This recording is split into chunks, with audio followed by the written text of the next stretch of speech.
Baik, Assalamualaikum warahmatullahi wabarakatuh. Perkenalkan, nama saya Deni Andriana dari kelas akuntansi 4C, NIM 2018-06-10-144. Nah, di sini saya akan mempresentasikan analisis laporan keuangan dari perusahaan PT Semen Indonesia, di mana ini untuk memenuhi tugas mata kuliah analisis laporan keuangan. Mungkin yang pertama, saya akan menjelaskan profil dari PT Semen Indonesia. PT Semen Indonesia.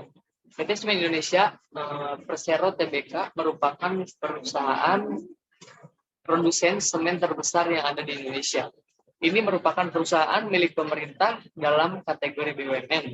Pada awalnya, perusahaan ini memiliki nama PT Semen Gresik Persero Tbk. Namun, melalui rapat umum pemegang saham luar biasa atau RSUSLB, maka disepakati penggantian nama menjadi PT Semen Indonesia Persero Tbk. Penggantian dari nama ini juga merupakan awal dari penerapan strategik holding group. Kemudian yang selanjutnya ini ada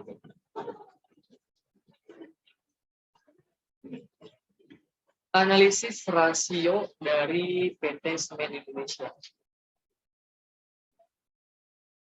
Nah, di sini analisis rasio industri. Yang pertama itu ada rasio likuiditas, di mana dalam rasio likuiditas itu terdiri dari current ratio, di mana perhitungannya yaitu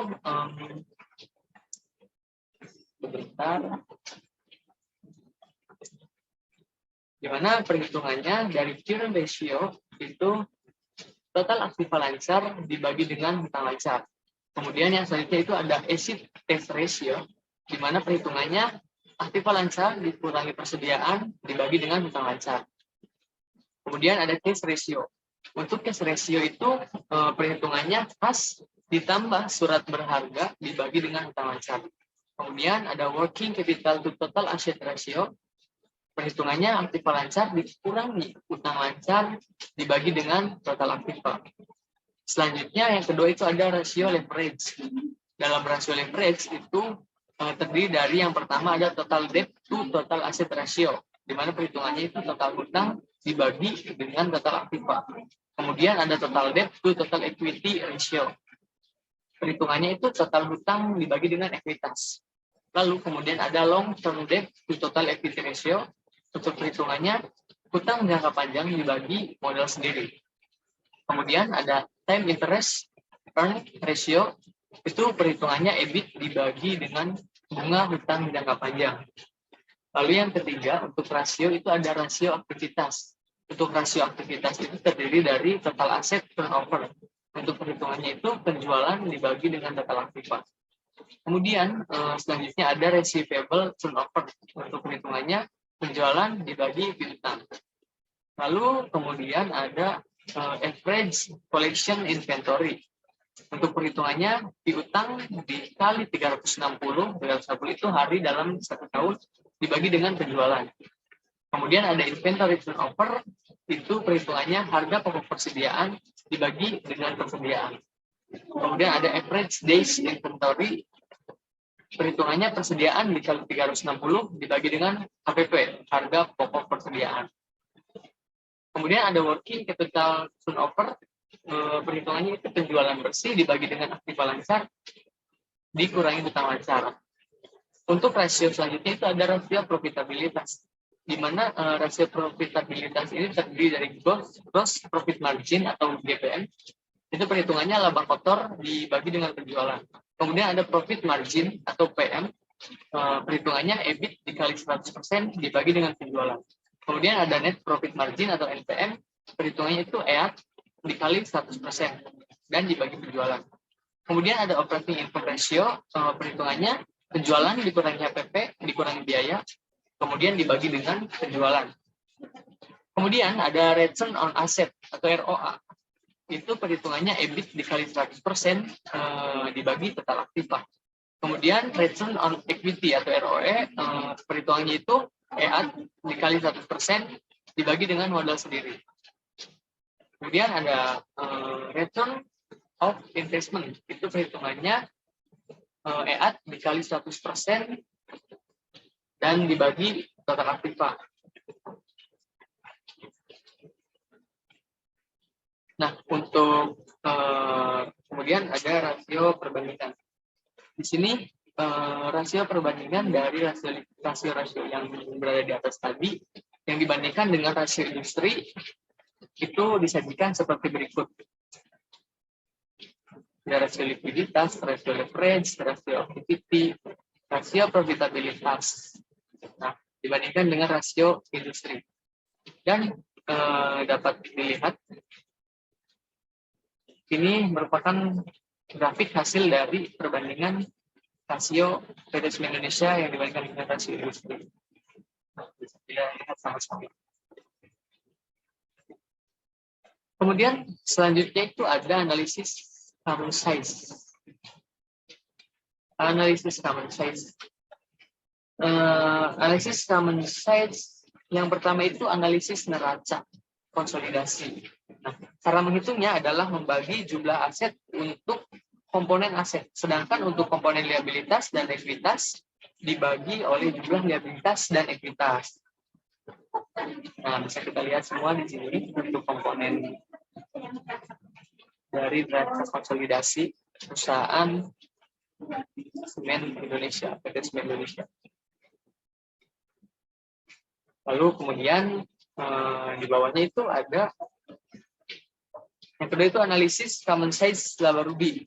Untuk analisis common size laba rugi, cara menghitungnya yaitu dengan menjadikan total pada ini sebagai pembagi semua akun yang ada pada laba rugi dibagi oleh pendapatan. Nah, di sini bisa kita lihat bersama.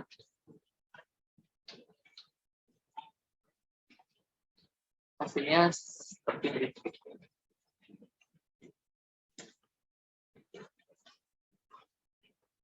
Kemudian yang selanjutnya itu kita masuk ke analisis tren. Bisa kita lihat sama-sama untuk analisis tren.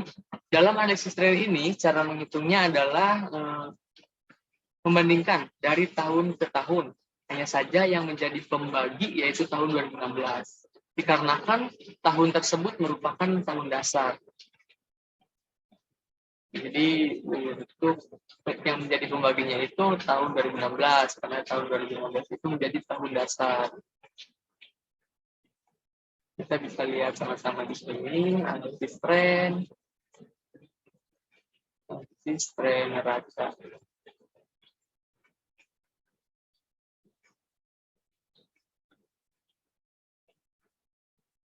Kemudian selanjutnya itu ada analisis DuPont ya.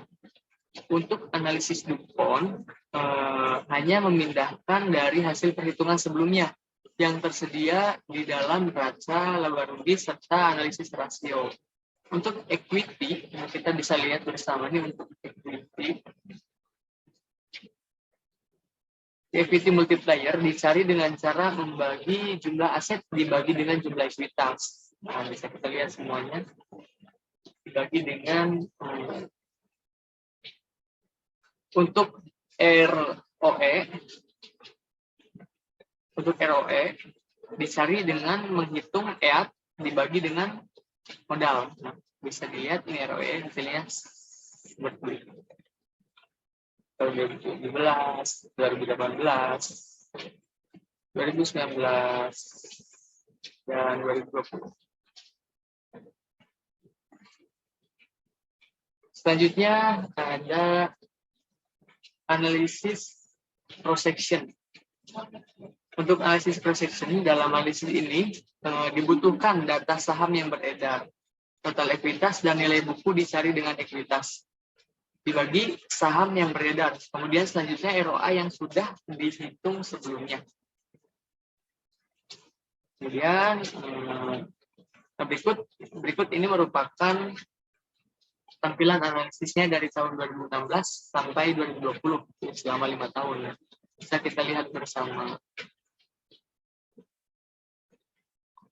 Ini hasilnya. Kemudian yang selanjutnya ada analisis time series. Analisis ini dihitung dengan cara mencari ROI industri terdahulu yang sudah dihitung melalui perhitungan gabungan ketiga perusahaan. Bisa kita lihat bersama, jadi perhitungannya itu melalui perhitungan gabungan ketiga perusahaan. Dan bisa kita lihat grafik dari perhitungannya itu seperti berikut. Ini untuk grafik perbandingan. Kemudian analisis trennya kita memasukkan penjualan. Masukkan penjualan yang terdiri dari laporan keuangan, berikut juga pada tahunnya. Pada tahunnya itu menjadi X, penjualannya Y, kemudian lalu penjualan dikali kode X, kemudian X2 itu dikuadratkan. Untuk mencari persamaan range-nya, yakni dengan jumlah Y dibagi N, merupakan jumlah tahun, lalu jumlah YX dibagi X2, sehingga didapatkan persamaan range-nya seperti yang sudah ditampilkan. Y sama dengan 32035074257 ditambah 30629166556, sehingga diperoleh grafik analisis tren penjualan sebagai berikut. Bisa kita lihat bersama analisis tren penjualan diperoleh sebagai berikut. Mungkin sekian yang dapat saya sampaikan. Jika ada kekurangan, saya mohon maaf, dan semoga bermanfaat untuk kita semua, untuk yang menonton. Saya akhiri, billahi taufiq wal hidayah. Wassalamualaikum warahmatullahi wabarakatuh.